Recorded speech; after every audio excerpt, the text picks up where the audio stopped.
आणि south Indian आणि महाराष्ट्रीयन रेसिपीमध्ये तुमचं खूप खूप स्वागत आहे. जसं की आज आपण आहे ना पोहेची रेसिपीज बघणार आहे. पोहे तर सगळ्यांना खूप आवडतात, नाश्त्यामध्ये बघितलं तर खूपच आवडतात आणि सगळ्यांचे फेवरेट. तर आता आपण महाराष्ट्रीयन पोहे पाहू कसे बनायचे. तर त्याच्यासाठी मी रेसिपी तयार केली, ती बघून घेऊ. तर सगळ्यात आधी हे पोहे मी भिजवून ठेवले आता फक्त 2 मिनटं आधी. चांगली व्यवस्थित हे पोहे भिजवायचे आणि त्याच्यानंतर त्याच्यासाठी लागणारे साहित्य जसं की कांदे, कोथिंबीर, मिरची, 2 मिरच्या आणि एक बटाटा घेतलं मी आणि लिंबू, हे आपण नंतर. आता आपण गॅसवर आहे ना हे कढई ठेवली, त्याच्यामध्ये आपण आता तेल टाकून घेऊया. तर तेल घ्यायचं आहे 3 स्पून घ्यायचे, 3 ते 4 घ्यायचे जसे तुमचे पोहे असतील तसे. त्याच्यानंतर त्यात थोडंसं तेल गरम होऊ द्यायचं. तेल गरम झाल्यानंतर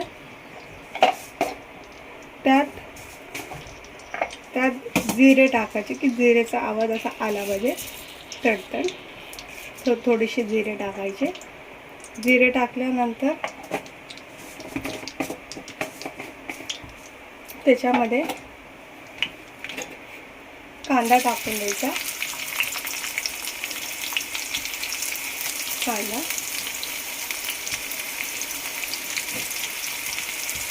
कांदा टाकून दिल्यानंतर थोडंसं त्याला हलवून घ्यायचं.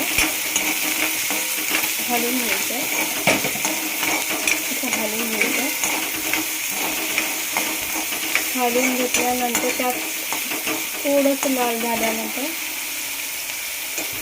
त्यामध्ये लालसर झाल्यावर कांदा त्यामध्ये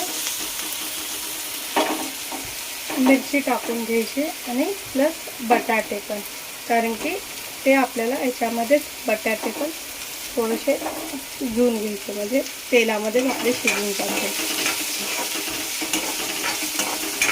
तेलामध्ये शिजून जाते बटाटे पण.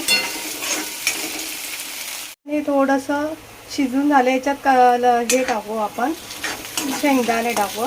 तर शेंगदाण्याला पण व्यवस्थित थोडंसं फ्राय होऊ द्या याच्यामध्ये तेलामध्ये. बटाटे पण ऑलमोस्ट झालेले आहे बघा, थोडेसे येल्लो दिसतात. तर बटाटे पण त्याच्यात टाकलं अजूनही छान वाटते. त्याच्यानंतर आपण याच्यात काय करायचं, थोडंसं हळद टाकून घ्यायचं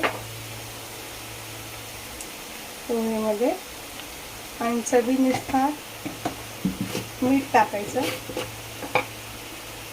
चवीनुसार मीठ टाकून घ्यायचं आणि त्याचबरोबर त्यामध्ये थोडीशी साखर टाकायची. की कारण की याच्यात एकजीव होऊन जाते, म्हणजे ह्याच्यामध्ये. आणि त्याच्यानंतर हे सगळं एकत्र हे करायचं, मिक्स करायचं. एकत्र मिक्स केल्यानंतर आता आणि गॅस स्लो ठेवायचा थोडासा. एकदम गॅस स्लो ठेवून आता आपल्याला काय करायचं आहे, गॅस स्लो ठेवून मग पोहे टाकायचे. आता सगळं आपले झाले.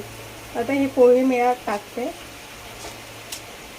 पोहे टाकल्यानंतर आता काय करायचं, आपल्याला हे अलगद मिक्स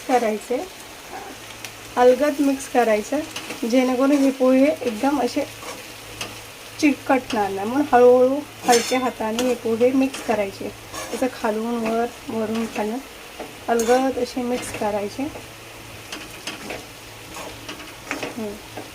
अलगद खालून वर असं मिक्स केल्यानंतर आता पाहू शकता तुम्ही एकदम सॉफ्ट दिसतात ते, एकदम नरम. आणि त्यात बटाटे असेल तर अजूनही छान वाटतील खायला. असं एकदम अलगद हाताने फिरवा.